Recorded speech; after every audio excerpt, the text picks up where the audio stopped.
Stockholm शहर के कुन्हान-स्टोरी इलाके में हालबेक की एक पुरानी सेकंड हैंड किताबों की दुकान से ख़रीदी मैंने एक प्राचीन सपनों की किताब, लिखी न जाने कब। और फिर मैं रही सोती, देखती सपना कल की पूरी रात बिएट्रिस अरोरे का, जो थी कभी मेरा एक प्यार और जिसे खो दिया था मैंने बहुत पहले। वह खड़ी थी इतनी पास और उसने थाम लिया था मेरा हाथ। आओ मेरे पास, कह रही थी वह। सहसा मैं जान गई वह थी मेरा एकमात्र प्यार। फिर हम टहलते चले नींबू के पेड़ों की छांव तले। उफ, बंद कहना नहीं कोई आदमी। स्टॉकहोम शहर के कुन्हान-स्टोरी इलाके में हालबेक की एक पुरानी सेकंड हैंड किताबों की दुकान से मैंने ख़रीदी एक प्राचीन सपनों की किताब, लिखी गई न जाने कब। और फिर मैं सोती रही, देखती सपना पूरी कल की रात बिएट्रिस अरोरे का, जो थी कभी मेरा एक प्यार और जिसे खो दिया था मैंने बहुत पहले। वह खड़ी थी इतनी पास और उसने थाम लिया था मेरा हाथ। आओ मेरे पास, कह रही थी वह। सहसा मैं जान गई वह थी मेरा एकमात्र प्यार। फिर हम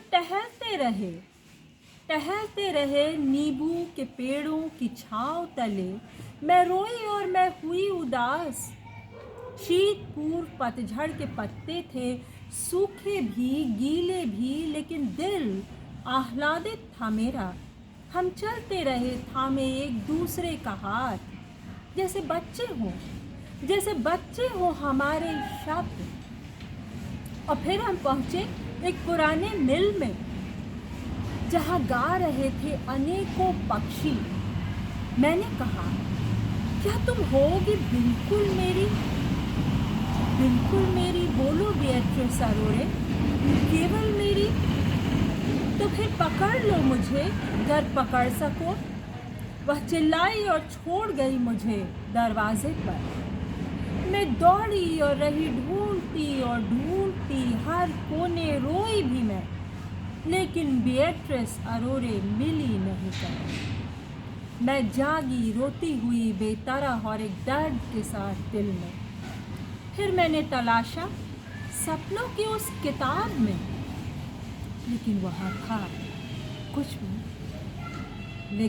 था कुछ भी नहीं। दोस्तों, ये एक अद्भुत कविता हैरियट लवलेनियम की, स्वीडिश कवयित्री, बहुचर्चित, जिसे गाया भी गया है।